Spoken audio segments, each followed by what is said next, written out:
सोनीपत के जिला न्यायालय में दोपहर उस वक्त अफरा तफरी मच गई जब रोहतक जेल से पेशी पर आए अजय उर्फ बिट्टू बरोड़ा की गारद में शामिल सिपाही महेश ने ही गोली मार दी।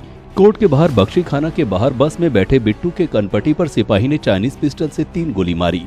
मौके पर मौजूद पुलिस कर्मचारियों ने गोली मारने वाले सिपाही को मौके पर ही पकड़ लिया। उधर अजय के गांव बरोड़ा में उसके पिता कृष्ण की भी अज्ञात हमलावरों ने गोली मारकर हत्या कर दी। अजय को गंभीर हालत में पीजीआई रोहतक ले जाया गया। बता दें कि संदीप बड़वासनी गैंग का शार्प शूटर अजय उर्फ बिट्टू बरोड़ा को नवंबर 2021 को सोनीपत की सीआईए ने गिरफ्तार किया था। उस पर आधा दर्जन से अधिक हत्या करने का आरोप था। वो इन दिनों रोहतक जेल में बंद था। हत्या के एक मामले में बृहस्पतिवार को उसकी सोनीपत कोर्ट में पेशी थी। पेशी के दौरान वो कोर्ट परिसर की बंदी लाने ले जाने वाली बस में बैठा था।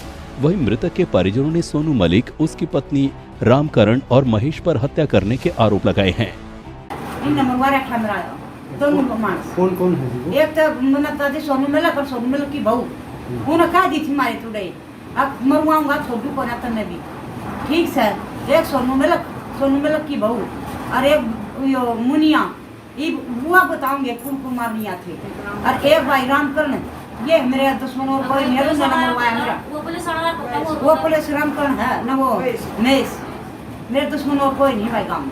अच्छा जब वो आए और बच्चे भी घर पे थे? हाँ एक लड़का पोता था मेरा जो ये दाब लिया वो मैंने दाब दिया उस तरह वो डर गया ठीक है ना। वो रोया तुमने कही थी मर ये कभी गोली ठीक है।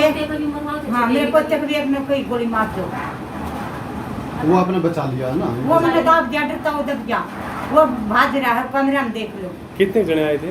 हाँ बताना भी गणे थे भाई 3 गाड़ी भरी थी। हाँ मैंने नहीं गोली मारने वाला महेश मूल रूप से गोहाना के गांव गावड़ी का रहने वाला है और इन दिनों रोहतक में कार्यरत था। गोली चलने की सूचना मिलते ही मौके पर पुलिस अधीक्षक जशनदीप सिंह रंधावा, डीएसपी रविंद्र कुमार पुलिस बल के साथ मौके पर पहुंचे। प्रारंभिक पूछताछ में सामने आया है कि अजय उर्फ बिट्टू ने महेश के किसी जानकार से 15 लाख रुपए ले रखे थे और वापस मांगने पर वो जेल से धमकी देता था, इसलिए उसने बिट्टू को गोली मार दी। फिलहाल पुलिस उससे पूछताछ कर रही है। आज तकरीबन 1 बजे एक इन्फॉर्मेशन प्राप्त हुई थी कि एक अजय उर्फ बिट्टू जो कि बरोड़ा का रहने वाला है, ये रोहतक जेल के अंदर बंद था और इसको यहाँ पे सोनीपत कोर्ट के अंदर इसकी आज पेशी थी और इसको रोहतक पुलिस की एस्कॉर्ट गार्ड यहाँ पे पेशी के ऊपर लेकर आई थी। इसी दौरान तकरीबन 1 बजे जो एस्कॉर्ट गार्ड के मुलाजिम थे उनमें से एक मुलाजिम ने, जिसका नाम महेश है जो कि कांस्टेबल रैंक का है, उसने इसके ऊपर फायर किए और जिसके साथ इसको कुछ इंजरीज, गन शॉट इंजरीज आई और उसके बाद इसको सिविल हॉस्पिटल लेकर जाया गया, जहां से इसको पीजीआई रोहतक रेफ़र कर दिया गया, जहां पे ये अभी उपचाराधीन है।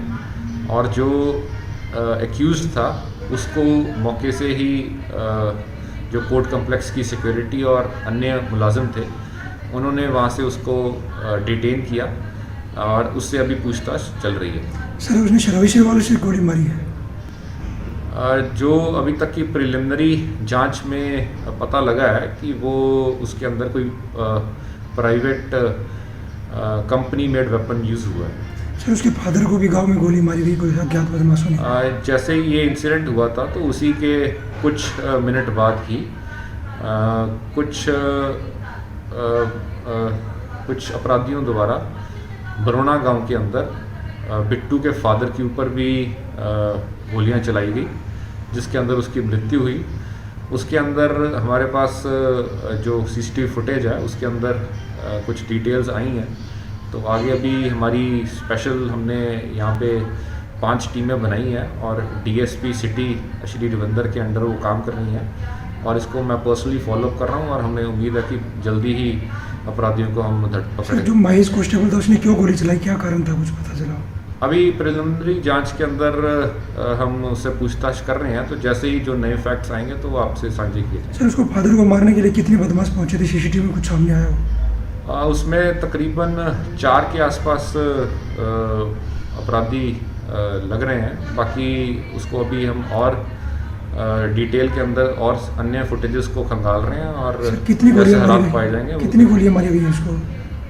एग्जैक्ट नंबर कुछ भी उसका एक्सरे वगैरह हुआ तो उसमें पता लगेगा। लगभग 3 से 4 गोलियां लग रहा है जैसे मारी जा रही इस महेश ने कितनी गोली चलाई है सर, कुछ पता चला? है। महेश के भी कुछ 3 से 4 गोलियां लग रही हैं, जो चलाई हैं इसने भी 3-4 गोलियां चलाई हैं। कोर्ट में अजय को गोली लगने के तुरंत बाद यहां से करीब 20 किलोमीटर दूर गांव बरोड़ा में आड़त का काम करने वाले उसके पिता कृष्ण को भी अज्ञात हमलावरों ने घर में घुसकर गोली मार दी और फरार हो गए। हमलावर एक स्कॉर्पियो में सवार होकर आए थे। स्वजनों ने उन्हें तुरंत पास के अस्पताल में ले जाया गया, जहां से उन्हें मृत घोषित कर दिया गया। फिलहाल हमलावरों का कोई सुराग नहीं मिल पाया है। पुलिस हत्याकांड को गैंगवार से जोड़कर देख रही है।